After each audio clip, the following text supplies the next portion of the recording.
Jump Ship is a new game all about action. Whether it be in space, on foot, or piloting your ship, it's a constant swarm of just doing something exciting.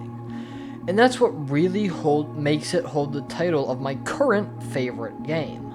But today, we're going to take a step back and do an honest look at what Jump Ship does, what it does well, what it does poorly, maybe some tips for improvement, and why I truly think Jump Ship should be next on your to-play list.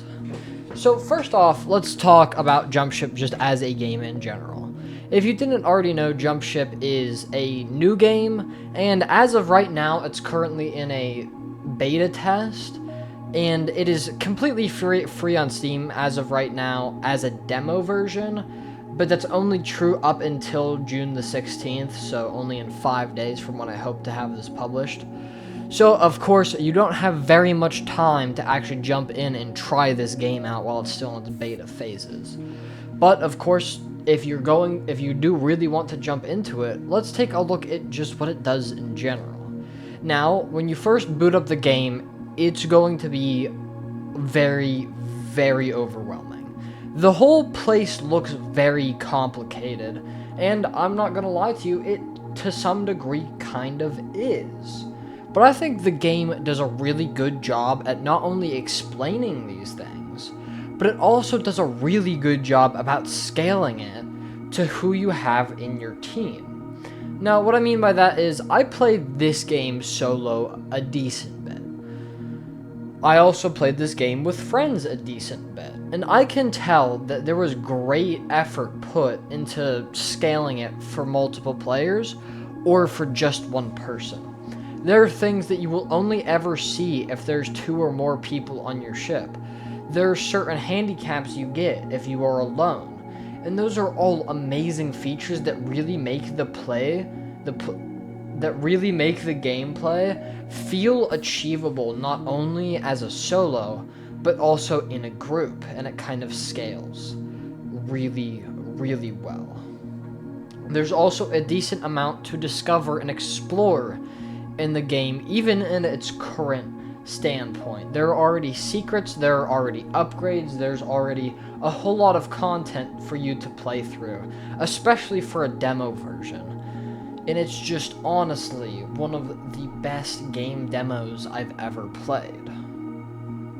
Another big point is how the gameplay feels, and more specifically, the navigation. Jump Ship does a really good job at balancing that space and on-ground field, because not only do you have your ship, but you also have yourself as your own lone unit. Whether it be using your jetpack to shoot around or being on foot actually exploring inside of these POIs, it is always feeling amazing just the way they have everything set up. There's also a lot of room for skill. You can definitely learn different strategies to keep doing better and better at this game. And personally, I think I will definitely be buying this game when it fully comes out. That being said, it's not all sunshine and flowers for Jump Ship, especially not in its demo state. The first thing I really have to mention is its use of AI instead of voice actors. Now, whenever I first heard it was going to use AI, I kind of wrote it off, because I thought they would be doing something creative, like integrating AI into the actual gameplay, so that way every single time you talk to a character, the dialogue would be fresh. And I think that's still a really creative idea that either Jump Ship or some other team of devs could explore in the future with the use of AI. But whenever I actually booted up the game and found out that they were just using the AI like a voice actor and only having a finite amount of lines, that's whenever I kind of backed away from that, oh, it's okay kind of standpoint on the AI.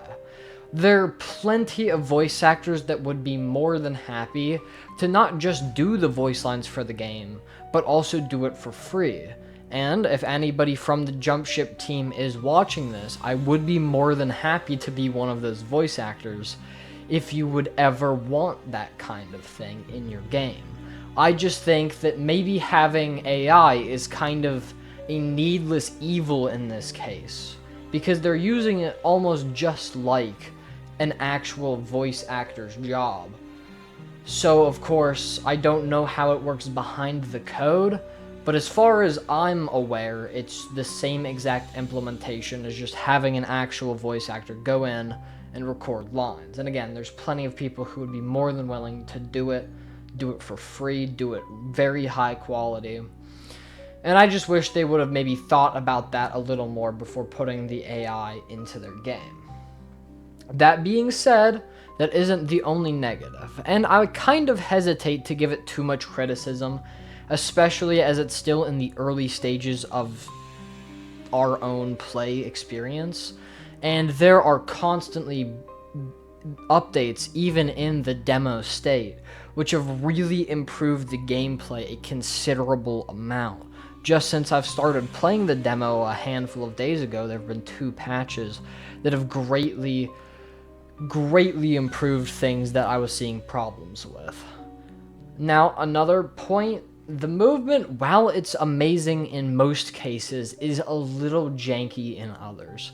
I don't love the way it works all of the time, but I get that this was a really hard formula to master, with the Jump Ship gameplay happening with the transitions in between flight and gravity.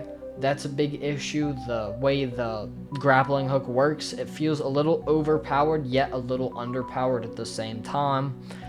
And it's very hard to explain unless you actually go play the game yourself, which I highly recommend you do if you have a device that can run it. But that's really the next point, is because it's really hard for your device to run. And I kind of expected that going, and it looked like a highly advanced game with graphics akin to Destiny 2 and gameplay very similar to it also. But whenever I got in and it was a laggier experience than even Destiny 2, I really got put off from the game a bit. I even went into the settings and tried to change up the graphic settings, but as far as I'm aware, that the graphic settings don't actually work, at least not in the demo preview.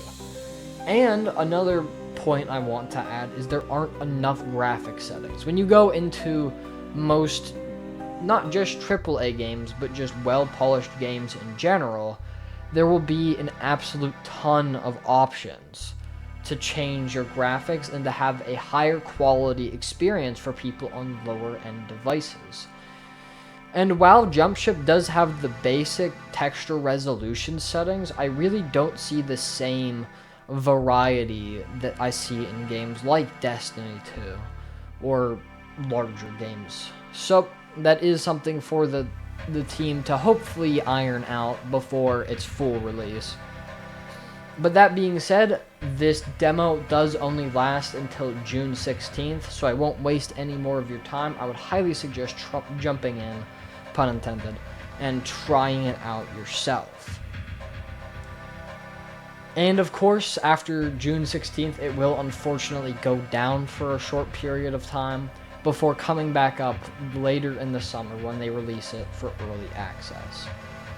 But with that, this has been Wonder and Wisdom on Chaos Co, and I'll see you guys down in the comment section.